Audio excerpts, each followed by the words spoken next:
앞에서 우리 황장님께서 제가 할 얘기를 다 하신 것 같아가지고 제가 할 얘기가 없네요. 우리의 매일매일 그 하나님을 만난 경험의 노래, 또 감사의 노래, 이렇게 또 제가 뭐라고 이 부족한 저를 이곳까지 불러주신 우리 고영식 장로님 감사합니다. 사실 페이스북에서 참 친한 친구인데요. 저는 뭐 페이스북이나 이런데 그 천수다 목사님, 그 이병준 목사님께서 이제 제 이름이 싫다 그랬더니 시우라고 떼시자 비우자에서 때를 맞춰서 내리는 비라 그래서 제가 이제 단비라고 옆 뒤에다가 붙여서 시우 단비라고 이름을 하고 있는데요. 여튼 오늘 이렇게 여러분들을 만나 뵙게 돼서 너무너무 감사하고요. 그저께 제가 몸 컨디션이 되게 안 좋았어요. 그래서 오면서 과연 내가 몸 관리를 너무 잘못했구나. 오늘 오면 너무 힘들었을 텐데 이게 어제 오면서 그런 생각을 했어요. 그런데 어제 너무도 푹 잘 잔 거예요. 진짜로. 제가 이렇게 예민해가지고 어디 다니면 참 힘들어했는데 어제 그냥 우리 집사님이 닭 우는 소리 들었냐고 물어보시는데 저는 소리 못 들었어요.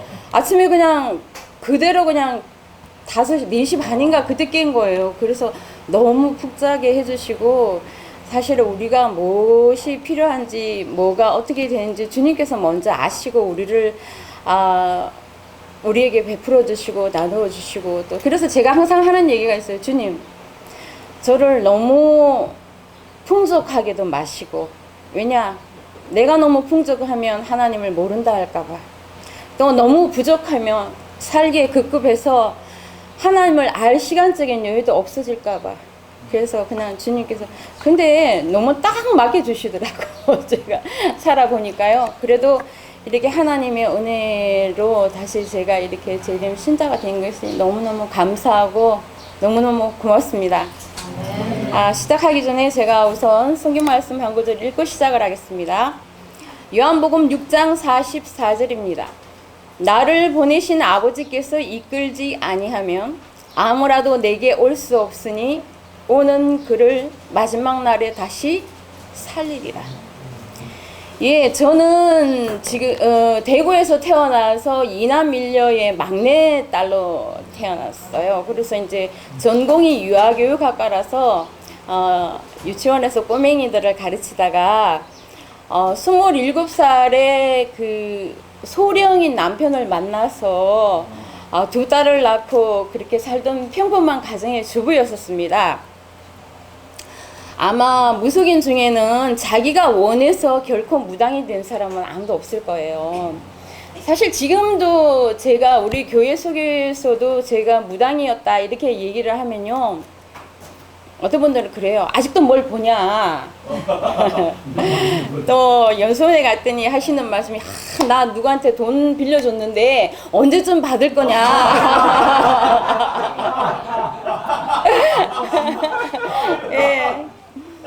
예. 제가 그래요. 그거는 예수님한테 여쭤보라고요. 그러거든요.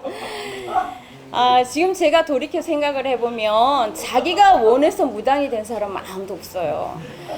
그 어렸을 때부터 사탄 마귀가 저를 무속인으로 만들기 위해서 공작을 해왔는데요. 사실 제 외갓집 쪽이 내림무당이에요.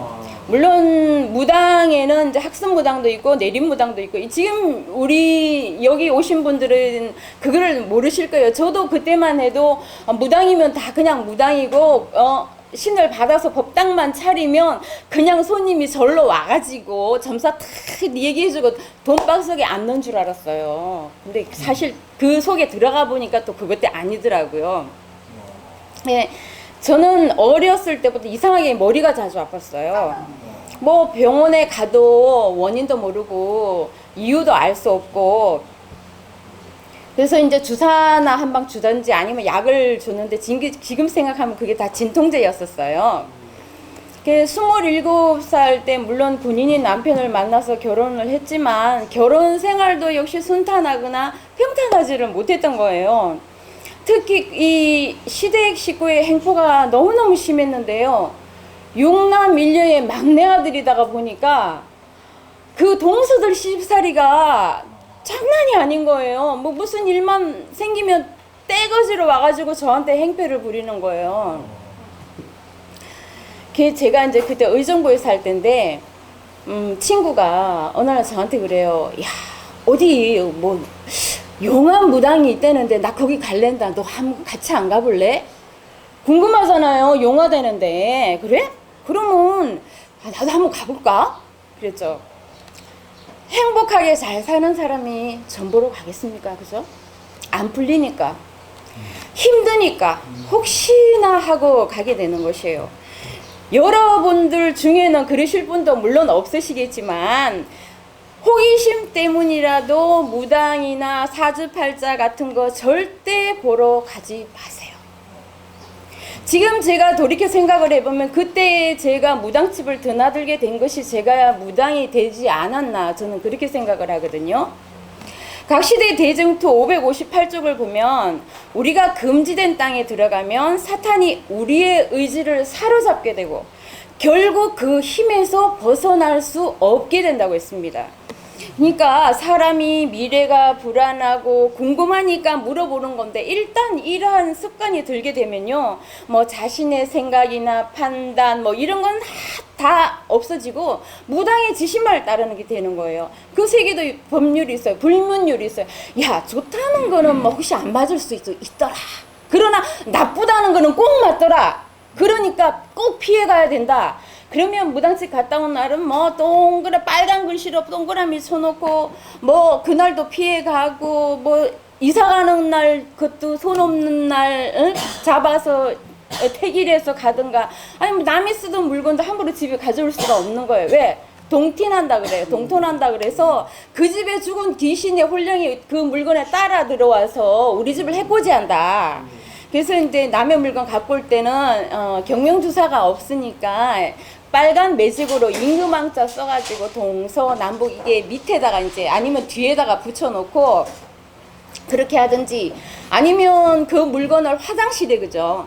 화장실에 두면은 한 일주일 정도 지나면 그게 부정이 가신대요.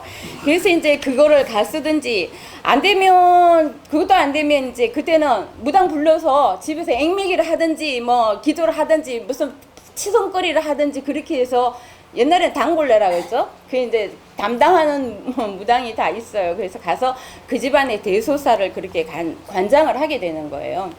제가 그때 이제 무당집을 들어가니까 무당이 그래요. 제가 들어올 때 제 앞을 조그마한 애기 동자가 앞을 서서 걸어 들어온다는 거예요. 그러면서 그 무당이 하는 얘기가 그 동자가 저의 죽은 오빠라는 거예요. 무슨 말씀이세요? 나는 위에 오빠 둘이나 버젓이 살아있는데 왜 죽었다 그래요? 아니라는 거예요. 엄마한테 가서 여쭤보래요. 그래서 이제 엄마한테 여쭤봤더니 사실은 큰 오빠와 작은 오빠 사이가 8년이나 나는 거예요. 좀 이상하잖아요. 작은 오빠랑 저랑 4년밖에 차이 안 나는데 그래서 이제 전화를 해서 여쭤봤더니 옛날에는 그 집성촌이라 그러죠. 뭐 몇십 리를 걸어서 차도 없어서 걸어서 들어가고 이 노시성씨만 사는 호롱불 켜고 뭐 이 펌프질하는 우물 길러서 먹던 그런 시골이었는데 없으니까 분가도 못하고 할아버지 할머니 그리고 큰아버지 큰어머니 그리고 우리 아버지하고 어머니가 같이 한 집에서 같이 살았다는 거예요. 그때는 뭐 농사를 지어도 뭐 내 땅도 조금 있지만 남의 걸 소작해서 하든가 그렇게 했잖아요. 그게 우리 작은 오빠가 막 4살이 들어가던 무렵에 그만 큰 집의 오빠가 우리 오빠의 머리를 돌로 때렸다는 거예요. 어른들은 그때 시골이라 다 이 농사 지구로 나가시고 나면 애기들만 있으니까. 근데 이 머리를 맞고 피를 흘리고 있으니까 뭐 병원도 없죠. 뭐 어떻게 해요. 옛날에 뭐 딱 하나 해주는 거 있었잖아요. 그 50년대 60년대 초반만 해도 네. 된장 급하니까 된장 발라가지고 그냥 치마 하나 쭉 찢어가지고 그냥 감싸줬다는 거예요. 그렇게 며칠을 견디다가 그냥 그 오빠는 경기를 하고 죽었대요. 그래서 이제 그때 우리 아버지께서 쇼크를 먹고 살림도 없이 그냥 이불 하나 숟가락 하나 딱 들고 이제 댁으로 나오셨던 거예요.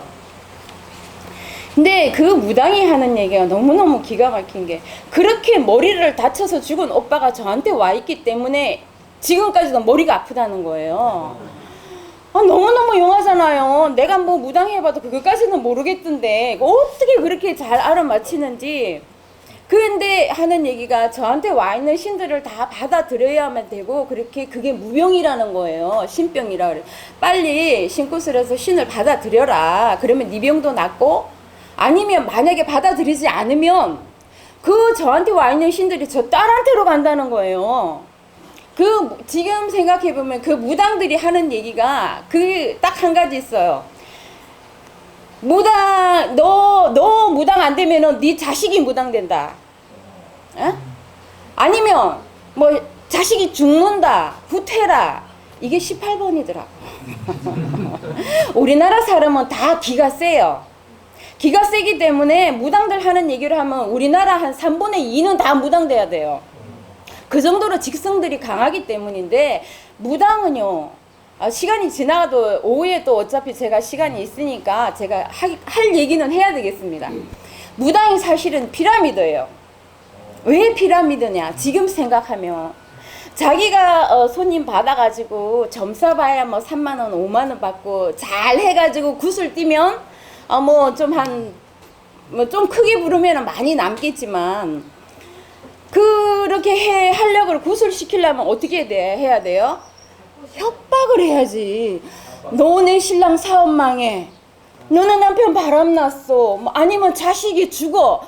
그러면 놀라가지고 굿을 하게 되는 거예요. 그런데 또 한 가지 방법은 뭐냐면, 이 제자를 많이 거느려야 돼요. 제자를. 일단은 제자를 내면 제자들이 그 이제 일을 해가지고 굿을 띄면 그 굿을 해가지고 남은 들어간 돈은 빼고 남는 금액에서 절반은 신의 엄마 거야. 바쳐야 되는 거예요. 나 신굿에서는 신의 엄마니까 바쳐야 돼.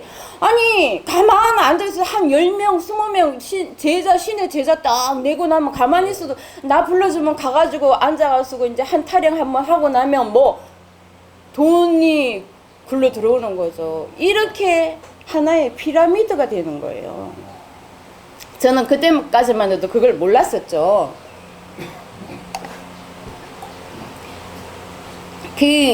그러니까 제 딸한테 간다고 그렇게 얘기를 하니까 세상 어느 부모가 나 무당 안 되려고 내 자식을 무당 삼을 부모가 어디 있겠습니까? 그죠? 저도 이제 나중에 어쩔 수 없이 이제 무당길을 가게 돼요.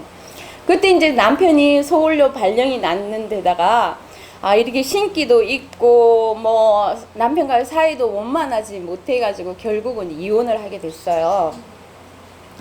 네, 제가 그때만 해도 이제 혼자 살면서 이제 절을 다니기 시작을 했는데, 그 양평에 가면 물론 용문사도 유명하지만 산화사라고, 예, 그 유명산 쪽으로 가다 보면 고려 때부터 있던 아주 부도탑도 있고 그 아주 유명한 절이에요. 이제 그 길을 다녔는데 어느 날 주지 스님께서 저를 불러요. 보살님 그러는 거예요. 절에 가면 여자들은 무조건 보살님이에요. 그리고 남자들은 처사님이거든요. 그래서 왜요 스님? 그랬더니 하는 얘기가 이런 말씀 드리면 좀 놀라실까 모르겠습니다 이래요. 왜요? 그랬더니 말씀해 보세요. 그랬더니 글쎄 보살님이 천등 좌수팔자시네요 이러는 거예요. 아니 스님 무슨 아니 무당집 갔더니 무당되라 그래서 그거 피해갖고 절에 왔더니 이제는 뭐요? 천등 좌수? 그건 또 뭔 팔자입니까 내가?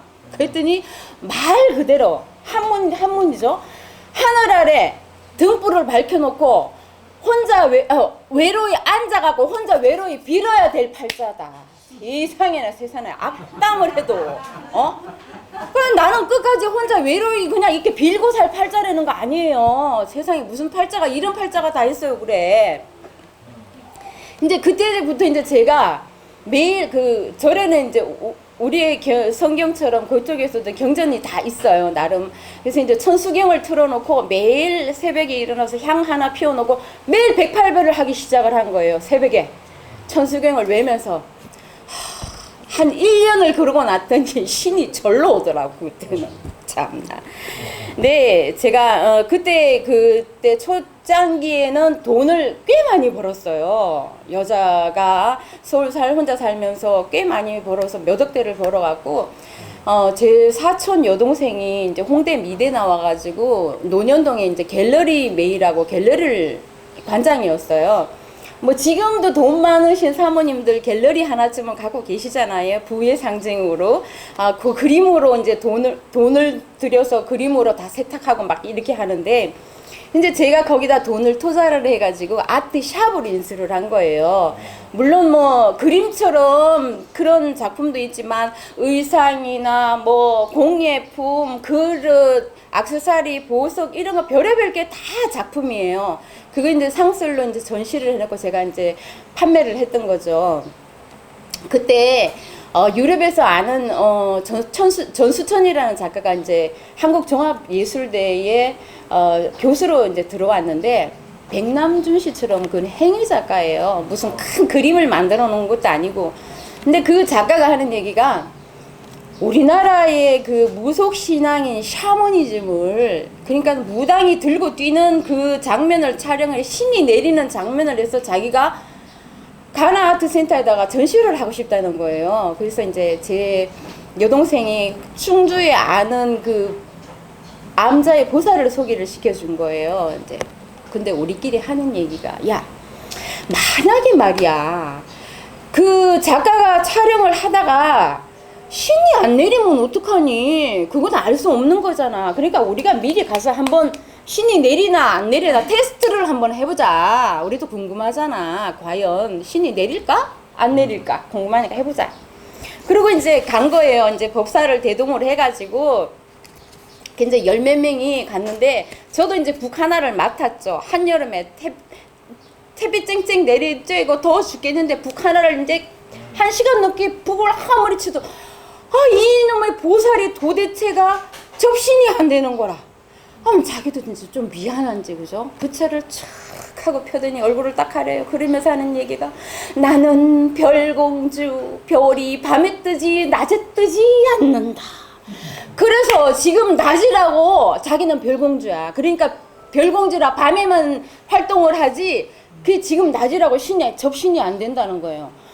엄마, 뭐 저런 보살이 다 있어. 우리가 생각만 웃기잖아요. 뭐 신이라 하면은 뭐, 아니 보살이 부르면 착착 와가지고 뭐 얘기를 해주고 그래야 되지. 무슨 낮이라고 안 오고 밤이라고 오고 뭐 그런 신이 다 있잖아. 뭐 이상해. 뭐 우리끼리 키키키키 웃으니까, 그것을 주관하시던 법사가 하는 얘기, 저 무당 가짜라고. 절대 저 무당 따라가면 안 된다.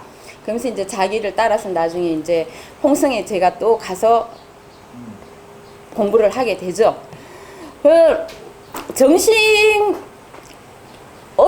그때 그 홍성의 법사를 따라가서 기도를 하다가 어떤 일이 있어가지고 제가 먼저 말씀드린 의정부에 있는 보살을 다시 찾아가게 돼요. 무당 세계에도 인간문화재가 있어요. 물론 우리나라에서는 그것을 하나의 예술 행위로 봐가지고 전승시켜야 된다 이래가지고 인간문화재를 했는데, 제가 그때가만 해도 한양 선거리가 있는지, 황해도서 이북 선거리가 있는지, 안전거리가 있는지, 뭐가 있는지 제가 어떻게 알아요. 근데 그분이 황해도 이북 선거리에 인간문화재이신 김금화 씨의 8살 때부터 그 밑에 들어가서 제자가 된 정순덕이라는 분을 저한테 소개를 시켜준 거예요. 그래서 이제 그 저녁에 만나가지고 얘기를 하다가 보니까, 제 얘기를 쭉 들으니까, 어머! 1월 성신을 모셔야 할 분이 왜 대체 지금 여기서 이러고 있는 거예요, 저한테. 그 얘기를 함과 동시에, 어머, 제 손이 갑자기 떨리기 시작하면서 손이 치켜 올라가면서 무당 들고 뛰듯이 들고 뛰고 있는 거예요, 제가. 어머, 내가 왜 이래, 내가 왜 이래. 이러면서 손을 내리고 싶고 그냥 멈추고 싶었지만 멈춰질 수가 없는 거예요, 제 의지로서는. 이미 제 속에 와 있는 신들이 당신 말이 맞다라고 반응을 하는 거예요. 이러니 저도 너무너무 놀란 거예요. 그분이 그 바람에 제 신엄마가 됐죠. 그때만 해도 제가 1,500만 원을 들여서 구술했어요. 야, 지금 그 돈 있으면 그죠? 정신무당이 되려면 신굿을 하는데요. 신굿을 하기 전에 먼저 이제 삼산 돌기를 하고 그리고 100일 기도를 하고 이제 신굿을 하게 되는데요. 먼저 찬물로 목욕 재개를 하고 이제 그렇게 몸을 정갈이해서 이제 기도를 들어가는데 명기석이 받기 위해서는 자시라 그러죠. 밤 11시부터 1시 사이. 그리고 인시라 그래서 새벽 3시부터 5시 사이. 그리고 이제 틈 나는 대로 쪽잠을 자가면서 그렇게 기도를 해 나갔어요. 저는 욕심이 많아가지고 그때 토정 비결과 주역도 함께 저는 공부를 했던 거예요. 그렇게 많은 경전을 읽고 그렇게 공부를 하다 보니까 그 사람의 과거와 앞으로 일어날 일들이 한 장의 사진처럼 한 장씩 한 카트씩 제 눈에 보이기 시작을 하는 거예요. 그리고 신의 말이 제 귀에 들리기 시작을 하고요. 나중에는 이제 제가 병을 치유하는 치유를까지도 얻게 되는데요. 용한 무당도요, 거저되는 거 아닙니다. 나름 기도 열심히 해야 되고 열심히 공부해야 되고 진짜 피나는 수련과 정진이 필요하더라고요. 제가 성경 공부를 하면서 깨달은 것은요, 제가 그동안 섬겨왔던 신들이 그때까지만 해도 저는 사실은 저의 죽은 조상이 천상이면 천상, 영궁이면 영궁, 팔도명산이면 팔도명산에 가서 열심히 정진해서 득도를 해가지고 천지신명에게 명패를 받고 신의 반열에 올라서 저한테로 온 신들인 줄 알았어요. 그러나 제가 공부를 하면서 보니까 그동안 제가 섬겨왔던 신들이 사실은 하늘에서 타락한 루시퍼와 그를 따르던 천사들이었다는 것이에요. 그런데 그런 악한 천사들도 내가 잘 섬기고 기도하고 빌고 그러니까 사람의 비밀도 알려주고 또 병도 고치고 해주고 그걸로 저를 먹고 살게 해주니까 저는 더 열심히 빌게 되는 거죠. 한 번은 꿈을 꿨어요. 어느 산 꼭대기에 산성이 있는데 거기에 이제 저하고 형태를 알 수 없는 검은 구름 같은 분이 저한테 황금색으로 빛나는 반달 모양을 주셨어요. 그래서 제가 이제 그걸 들고 저 성 아래에 있는 사람들이 다 쳐다보게끔 제가 들고 서 있었죠. 그리고 그분과 덩실덩실 춤도 췄고요. 그분이 물이 가득 담긴 질그릇을 주셨어요. 그러면 제가 나무젓가락으로 이렇게 휘휘 저어요. 그러면 창다가 둥둥둥 떠올라요. 그러면 그걸 밖에서 구경하시던 배 아픈 분이 내 배 다 났다 그러고 춤을 추면서 가는 거예요. 그러면 저는 열심히 또 물을 줬죠. 그러면 간이 둥둥 떠올라요. 그러면 그걸 밖에서 지켜보던 간 아픈 사람이 내 간 다 났다 그러고 가는 거예요. 팔이 썩어가는 사람이 왔어요. 그러면 그분의 팔과 저의 팔이 맞바뀌는 거예요. 그분은 저의 팔이 갔으니까는 좋아라 하고 가고, 저는 또 기도를 하다 보면 여기서부터 서서히 나아가는 거예요. 깨보니까 꿈이에요. 근데 그날부터 손님이 오시잖아요. 저 문을 열고 들어오는 순간부터 제게가 그분이 아픈 부위가 똑같이 아파지는 거예요. 정말 너무너무 신기할 정도로 이거는 도대체 알아낼 수가 없다 할 그런 부위까지도 똑같이 아픈 거예요. 그러면 당신 어디 아프지요? 깜짝 놀라서 어떻게 알았냐고. 그러면 이제 제가 뭐 부직을 내리든지 치성을 하든지 심하면 구슬하든지 그 신의 장난이 아니면 이렇게 아프니까 당신 빨리 병원 가보세요. 그렇게 치유를 했죠. 제가 이 교회에 다니면서 무언가가 느낀 것이 있습니다. 예수님은 사탄과 싸워서 이기신 분이잖아요. 그래서 사탄이 하늘에서 쫓겨났죠. 그런데 예수님을 믿는 우리 교인들이 무당들보다 더 무력한 것 같아요. 하나의 취미나 교양이에요. 교회 나오는 게. 저는 영적인 힘이 무엇인지 압니다. 사실 그 사탄 마귀를, 그 신들을 20년 동안 제가 모시고 살았단 말이에요. 그 신들요, 정말 장난 아니에요. 여러분들이 상상조차도 못할 정도로 엄청납니다. 그런데 저는 그 신들을 통해서 미래도, 과거도 알아맞히고 미래도 알아맞히고 또 병도 치유하고 그렇게 했단 말이에요. 그런데 사탄보다 훨씬 더 강한 예수님을 믿는 우리 교인들이 왜 하나님의 능력을 경험하지 못하고 그저 그냥 교회만 왔다 갔다 할까? 도대체 그 이유가 뭘까요? 예수님이 능력을 안 주시나요? 아니면 예수님이 능력이 없어서일까요? 아닙니다. 저는 그 이유가 우리가 예수님을 섬기는 열성이 무당들보다 훨씬 더 못하기 때문인 것입니다.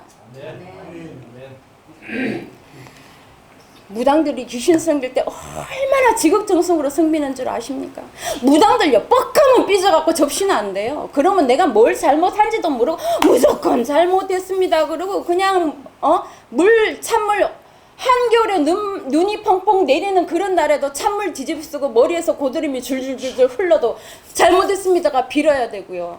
제일 좋은 거 사다가 법당에 올려서 시들시들 다 시들어져 가면 며칠 있다 꺼내서 그거 먹어야 되고요. 뻑하면 삐져갖고 안 오고.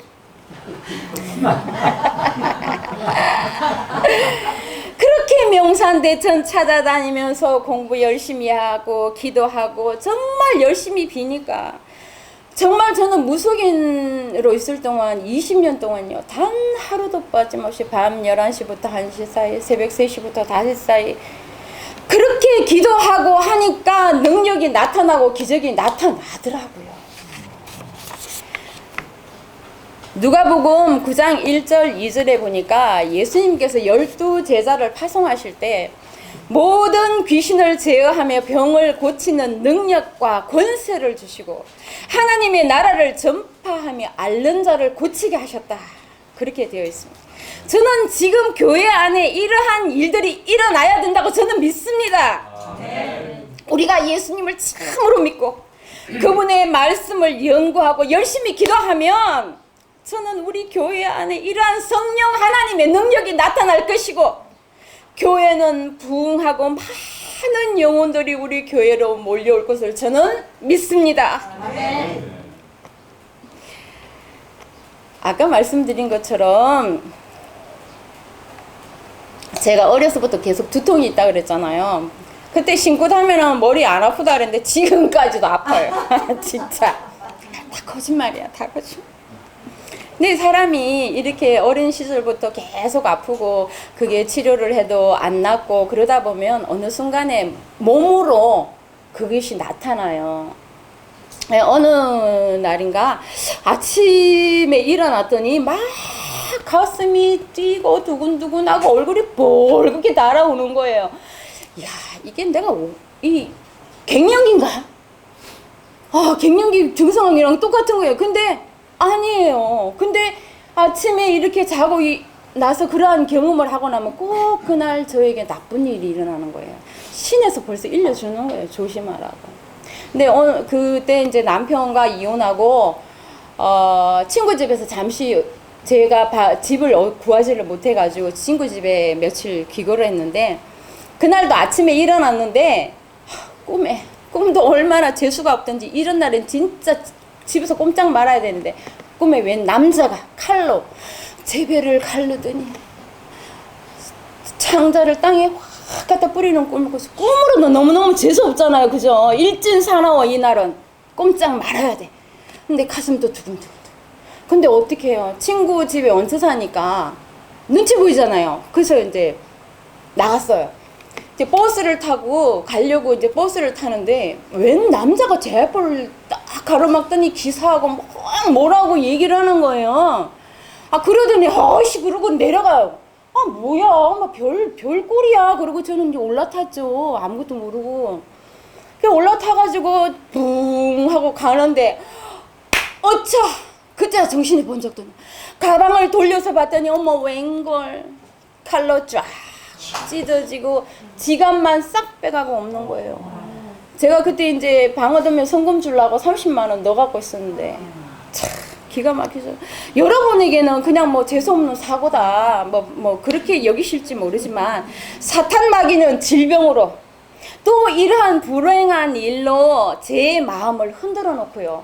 그 약하게 해가지고 사탄 마귀가 들어온 틈을 서서히 버려나가기 시작을 하는 거예요. 어느 날인가 집에서 이제 TV를 보고 있는데 어머, 웬 할아버지가 떡하니 제 눈에 보이는 거예요. 하얀 도포자락을 입고 길다란 지팡이를 떡하니 치고, 이야, 무슨 말도 범상찮잖아요. 근데 그때 이제 제가 절을 다니고 108배를 하고 있다고 식은방직을 좌정을 하고 딱 하고 앉아가지고 하는 얘기, 할아버지 누구세요? 하고 대화를 시도를 한 거예요. 절대 해서는 안 될 짓을 제가 한 거예요. 그랬더니 나는 산신도사다. 실제로 제게 그렇게 들려요. 근데 무슨 일로 제게 오셨어요? 그랬더니 나는 너의 3대조 할아버지다. 너를 살려주려고 왔다.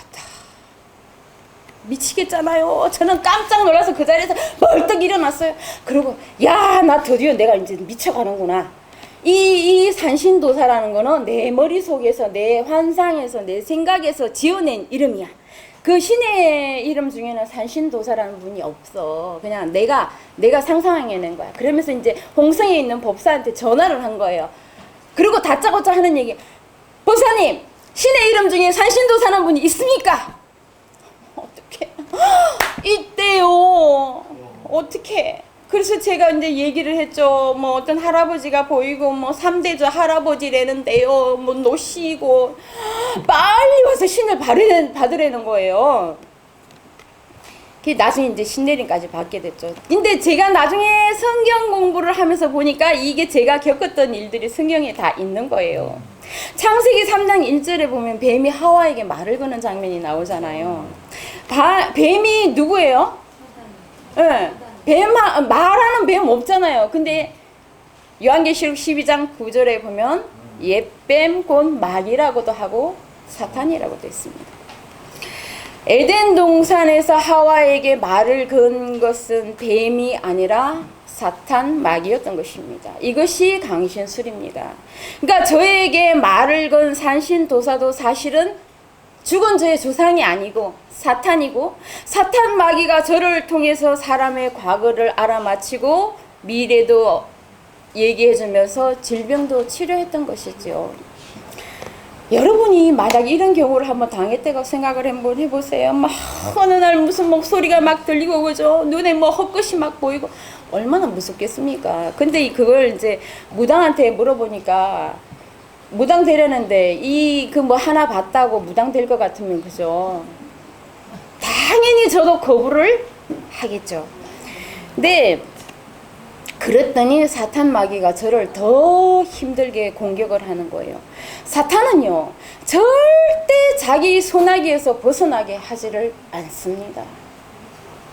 한 번은 제가 신굿을 앞두고 이제 다른 그 한양 선거리의 주자들, 큰 머리 굿하는 한양 선거리의 주자들 3, 40년 된 이름난 무당들하고 계룡산으로 기도를 하러 갔어요. 그때 이제 큰 바위 앞에서 제가 이제 부채방울을 들고 서 있는데 제가 봤더니 이쪽 뒤에 요런 바위 위에 할아버지가 조그마하네요. 크지도 않아. 근데 그 바위에 걸터 앉아가지고 특이하게 이마가 볼록볼록 콧불이 난 게 꼭 보면 기형처럼 콧불이 났어요. 근데 막 지팡이도 얼마나 긴지 그걸 하나 짚고 앉아 계시는 거예요, 여기에. 그래서 제가 물어봤죠. 할아버지 누구세요? 그랬더니 대답이 없어. 그래서 이모. 그 이제 그 무당 세계에서는 자기 신굿 해준 분한테는 신의 엄마라고 부르지만 그 외에는 그냥 이모라고 부르거든요. 이모 여기 웬 할아버지가 나 구경하러 왔대요. 나 너 뭐 하나 구경하러 왔대는데 그랬더니 뭐 아무도 없는데 뭐 세상에 3, 40년 된 무당들도 저 눈에 안 보인다는 거예요. 야, 나 도대체 이제 정신병원 가야 되나 보다. 나 미쳤나 보네. 그냥 겸연 적으니까 그냥 대충 했어요. 하고는 무당들은 산에 가면 절을 가잖아요. 절을 가면 법당부터는 안 들어가요. 산신각부터 먼저 가는 거예요. 보통은 이제 산신을 한 번만 모셔놓으면 산신각이라고 하지만 삼성각이라고 그래서 산신, 용왕, 그리고 칠성님을 모셔갖고 그렇게 세 성현을 모셨다 그래서 삼성각이라고 그러는데 내려오는 길에 이제 동학사를 들렸어요. 계룡산이니까. 거기를 가는데 분명히 우리도 당연히 산신각으로 갔죠. 가서 산신각의 문을 여는 순간 저 그 자리에서 기절할 뻔했잖아요. 어머, 이모, 아까 그 봤던 그 할아버지가 저기 탱화에 봤더니 그 저를 창건하신 대사래나 뭐 어쨌거나 산속으로 들어가서 신선에 대해서 거기다 모셔놨다는 거예요. 야, 너는 무당 신고 하기 전부터 그런 거를 보니 도대체 얼마나 유명한 무당이 되려고 너 그러냐. 이러니 제가 무당이 안 될 수가 있겠습니까? 이 손님이 오면 점을 보잖아요. 그러면 그 사람의 저기 문 여는 순간 아니요. 아침에 눈 뜨면 오늘 어떤 손님이 오시겠구나 하고 벌써 느껴요. 그리고 문을 딱 열고 들으면 그 사람의 조상이 제 눈에 보이는 거예요. 저는 사실 제 손님으로는 무당하고 법사들 심지어 절에 스님까지도 많이 왔어요. 근데 그 무당도요. 절에 가면 중이 지 머리 못 깎는다 그러잖아요. 무당도 자기 앞가림 못해요. 그럼 뭐가 막힌지 모르니까 무당한테 가서 물어봐야 되는데 자기들도 연기는 조금씩 있으니까 영이 영험한 무당한테 가야지 그걸 알아낼 거 아니에요. 못한 무당한테 가면 안 되잖아요. 그러니까 가가지고 야, 나 무당인데 좀 알아봐봐. 이렇게 할 무당이 어디 있어요, 그죠? 가면 무당 아닌 척하고 시침이 뚝 떼고 손님인 척하고 그래. 너 나 집어내나 못 집어내나 어제도 한번 해봐라. 그러고 앉은 거예요. 그러면 그 무당이 당신이 어느 신이 왔는데 왜 안 받아주냐? 뭐가 막혔다 풀어라. 이렇게 해서 그렇게 무당법사들이 많이 왔었어요. 그렇게 왜 손님의 조상부터 제 눈에 보이고 그렇게 악령이 저를 영매로 해서 손님의 모습과 그런 목소리를 똑같이 흉내를 낼까? 그게 어떻게 가능할까?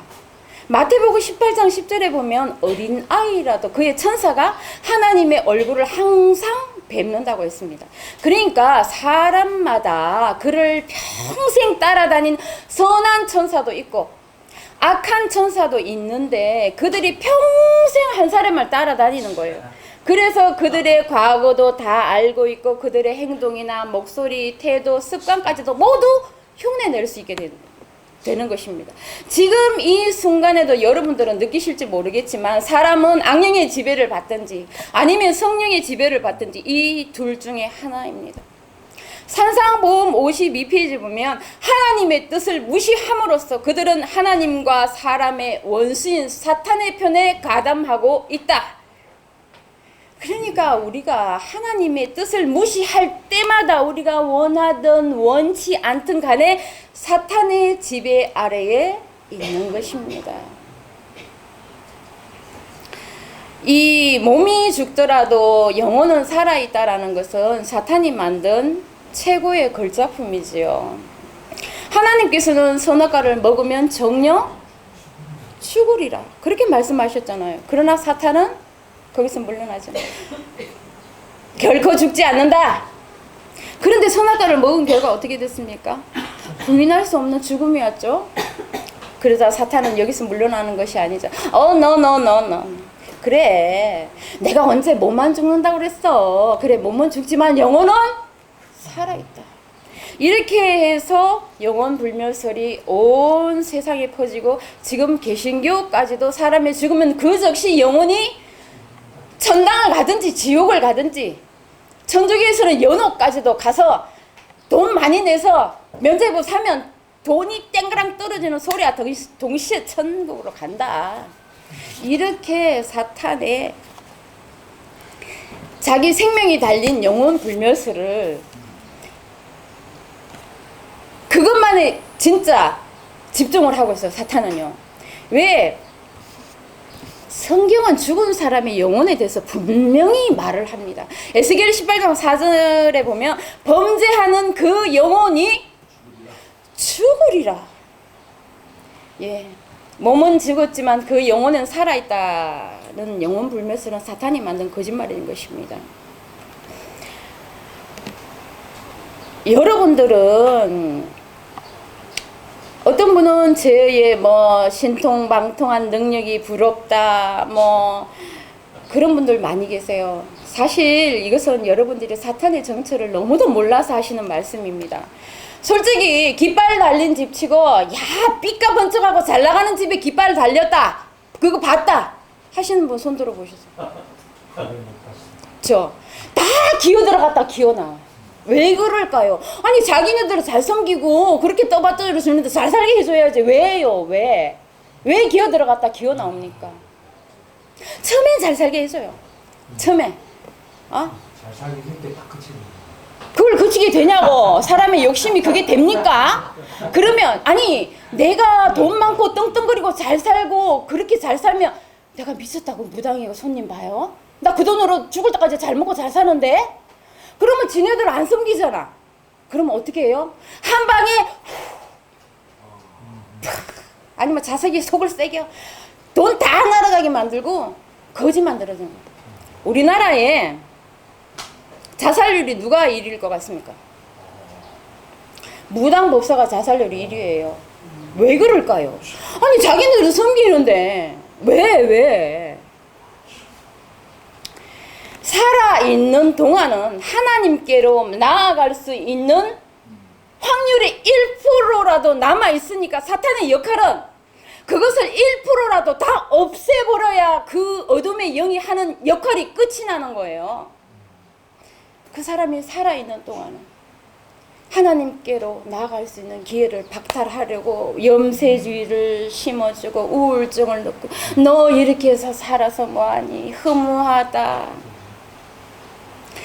결국 사탄은 사람을 실컷 이용하고 결국 그가 주는 결과는 너무도 비참한 것입니다. 무속인으로 사는 거 어떨 것 같습니까? 사실 무속인들도 똑같은 사람이에요. 그죠? 쉽지 않을겠죠? 제일 힘든 게 외로움이에요. 일반인들은 무서워서 피하고 뭐 이러지만 뭐 점사 볼 때나 굿할 때나 접신되지 평소에는 똑같은 사람과 똑같아요.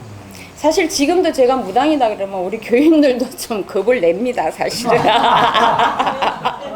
저 옆에 가까이 잘 안 올라 그래요. 뭔가 막 읽어낼 것 같은 거야.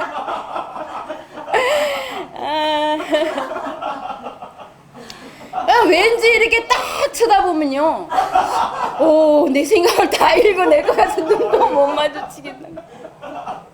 또 왠지 이렇게 딱 하니 제가 쳐다보면 남자분을 내가 남자분을 쳐다보면 어머 저 무당이 나 일주일 전에 3일 전에 여자 만나고 왔는데 그것까지 다 읽어낼 것 같은 거야.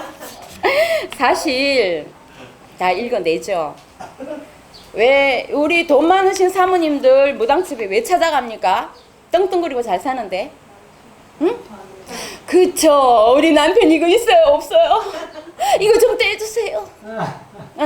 오죠? 그러면 누가 일러주나요?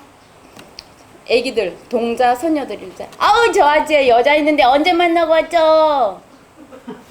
얘기해줘요. 그러니 어떤 남자가 저한테 대시하겠습니까? 겁이 나서. 그래서 저도 그 나이에 35세 이혼해서 무당길을 가는데 새파랗게 젊은 청춘에 어울려서 놀고도 싶고 친구도 만나고 싶고 그래서 한 남자를 만났습니다.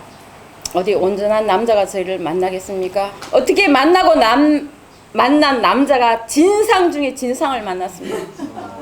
술에. 내가 그럴 줄 알았으면 안 만났을까.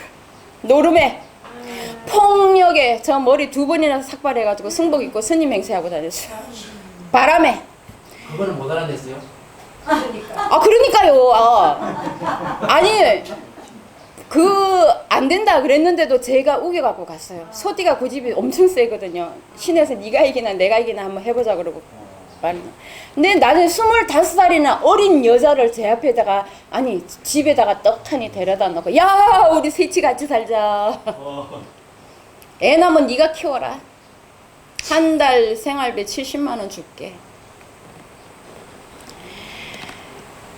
이혼했지. 자식들과도 떨어졌지. 좀 의지해보려고 남자 만났더니 속만 썩이지. 저는 점점 더 황폐해지고 더 독해지고 너무 힘들어서 그만 죽으려고 제초제를 먹었습니다.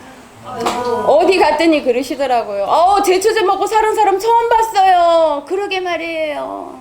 저 2번이나 먹었습니다. 지금 위장이 빵꾸가 나가지고 빵꾸라니까 이상하다. 항상 위궤양을 달고 삽니다. 저는. 그래서 위장약이 없으면 살아갈 수가 없어요. 위벽이 이제 얇아져가지고. 각시대 대정초 517페이지 이런 말씀이 있더라고요. 만일 사탄에게 맡겨진다면 그는 우리의 마음을 미치게 하고 우리의 육체를 망가뜨리고 고통스럽게 하며 생명과 재산을 파괴할 것이다. 딱 맞는 말씀이에요.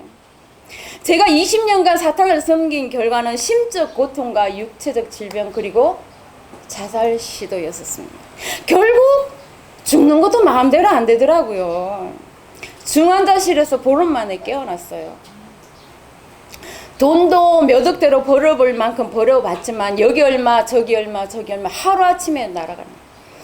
저는 병원에서 퇴원해서 이제 저의 모든 것을 버렸어요. 그 유명한 미아리를 떠난 거죠. 거기서 떠나서 충주에서도 차로 40분을 더 들어가는 진짜 물도 낯설고 아는 사람 아무도 없는, 그것도 돈도 없으니까 쓰러져 가는 오두막 시골집을 폐허, 아무도 안 살아요. 그거를 500만 원 주고 이제 인수를 해가지고 들어갔는데 세상에 그때 그거 알았으면 내가 가지도 않았을 거야. 태필이면 도깨비 털하네 또.